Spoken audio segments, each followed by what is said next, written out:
This week on My First Supercar, we're sat in the super luxurious Aston Martin DB9 Volante 2013 model, Premier Velocity's latest addition to their fleet. So I'm really looking forward to getting in and reviewing this car. I'd like to call this episode My First V12 because of course the DB9 has the massive V12 engine.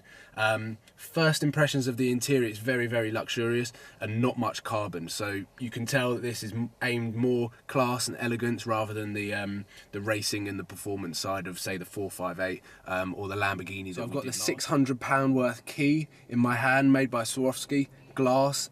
Let's start up the V12 engine and hear what it sounds like.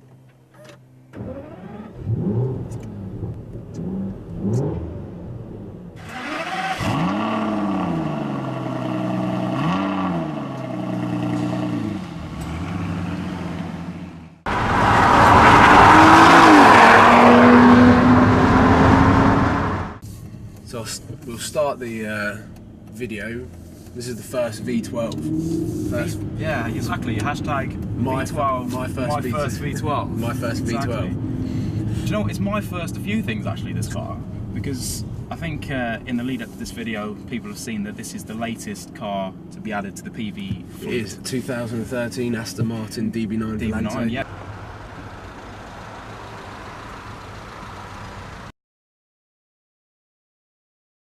Essentially going to be driving around in Nissan Leafs and Priuses and things like that. You know, I haven't seen a Prius yet. No, we haven't. No Prius. It's a V12. Exactly. If I do see one, I'll do that. What's the miles? What are the miles to the gallon like on a V12? Do you know what? Bizarrely enough, the client that bought this car back yesterday said that he did £400 worth of fuel in 2 days.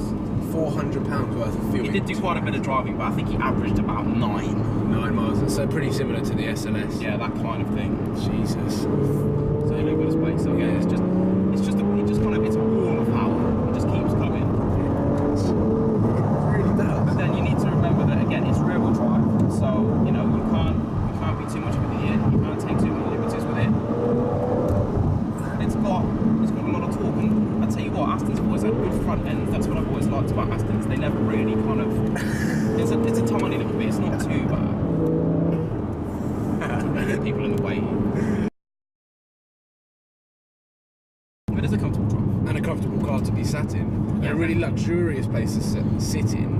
It's a special design cabin. I think you know. Really. I mean, if you've watched Aston Martin reviews before, I think they do get picked up a lot for the fact that the buttons are quite difficult to decipher. Especially, I mean, you can see now the sun's shining on the dash. It's reflecting right back in my face. There's a few design faults. But apart from that, I think that Aston Martin, they are actually one of the brands that have managed to always retain that level of kind of panache and class. Yeah, they always have. You always get let out of a junction in an Aston Martin. You never get let out in a 458 ever. People look at you and they go, nah. You know, they keep going. You know, but in an Aston Martin, they go, oh yeah, you go. Yeah. It's a gentleman's car. It is a gentleman's car. Very much a gentleman's car, which is very different to what we tested last week with the Lamborghini. Yeah, it's not a gentleman's car, exactly. A lunatic car. It's a playboy's car. Yeah, we're jumping from a lunatic's car. To start a poll on YouTube, which one do we look better in together? Do we look better in the Lamborghini, or do we look better in the Aston Martin? Do we look like a couple of gents or just a couple of idiots? Yeah. It's gonna work now. Come on in. So we were just discussing about the Aston Martin's more luxurious persona. Absolutely. We've been James has been driving it in sport as he always does with the paddles, and it's decided that it doesn't like it anymore. So we had to restart it and put it back into the paddles. So here we go. Acceleration.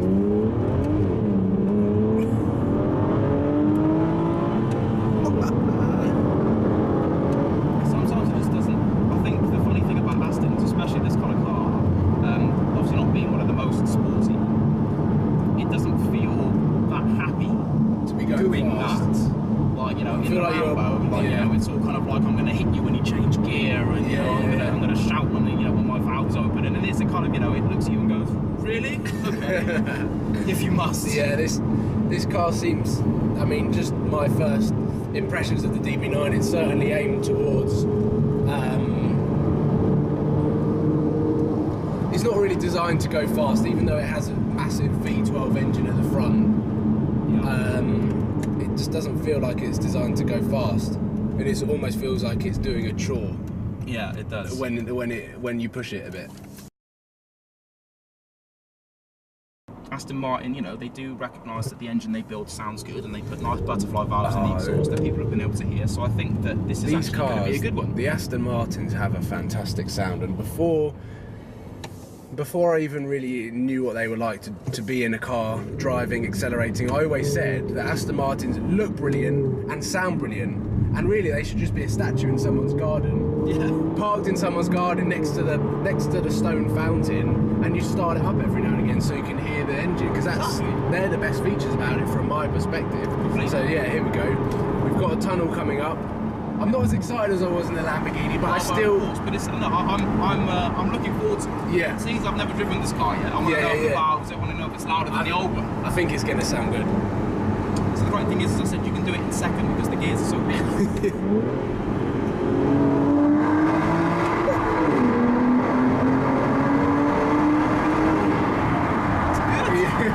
really good. It sounds awesome.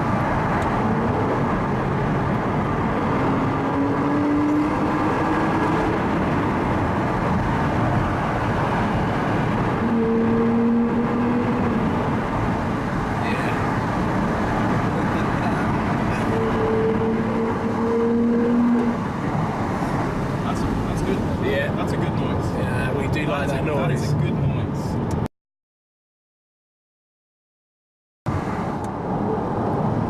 When you put your foot down, there's no, that's a Jaguar. Oh no! Oh, it's on YouTube as well. Sacked.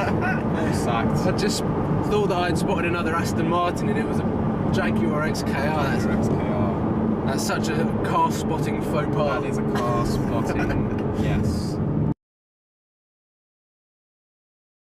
What do you think, genuinely, so far being in the Aston Martin? Have you got any gripes? Is there things that you don't like? Are there things that you're impressed with? I really like the whole package that Aston Martin provide. I love the looks. Yeah. So when you're looking at it from an outside, you see a beautiful car, and then when you start it up, it's such a unique tone that you get from the exhaust that is unrivaled. I mean, sometimes I'd probably prefer to hear an Aston Martin DBS with Quicksilver, like that baby blue one in London. When that's on cold start, that sounds awesome. Amazing. It probably sounds better than a stock Aventador, which sounds like really quiet. So absolutely, the looks, the sound's fantastic, the ride, beautiful inside. It's so luxurious, and you do feel like you're riding in something a lot more special than a Porsche, or even a Mercedes. Even a Mercedes. Yeah, I mean, I said in the Christmas special that I'd love the luxurious interior of the AMGs, but really, this is on another level. It is. It's a much more. You feel like the people buy the Aston Martins because, unlike the Mercedes, you know, that's very German and extremely precise and very well put together. This is British. This is British. It's British. Yeah. British made, and it's classy. It is really classy.